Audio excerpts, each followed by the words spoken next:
I wanted to take this opportunity today to set at the outset of this campaign to address some of those key issues that I know that people up and down the country will understandably be asking. Absolute poverty at its lowest on record. 1/5 of the population, that's 14 million people, now live in poverty. 1.5 million are destitute. That means they can't even afford basic essentials. We've got kids eating out of bins. Your legacy is one of soaring poverty, soaring homelessness, soaring malnutrition, misery and despair. Rising wages. You've got to be kidding.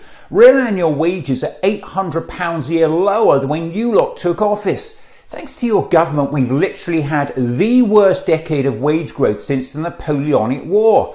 A record 60% of Britons in poverty are now in working families. About 1 in 8 in the economy now classified as working poor. The number of workers entering poverty is actually rising faster than employment. Record employment. Your record low unemployment is based on record high exploitation of workers.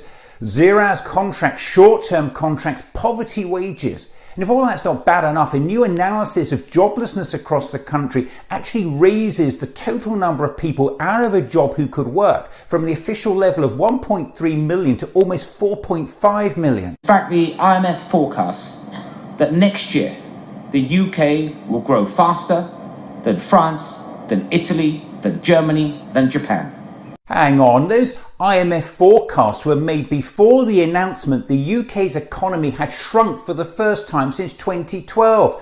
In the same quarter, Italy, Japan and France all did better than we did. And you forgot to mention the IMF said in the report you're now citing, the prospect of the UK outperforming those other economies rests on the assumption of an orderly Brexit followed by a gradual transition.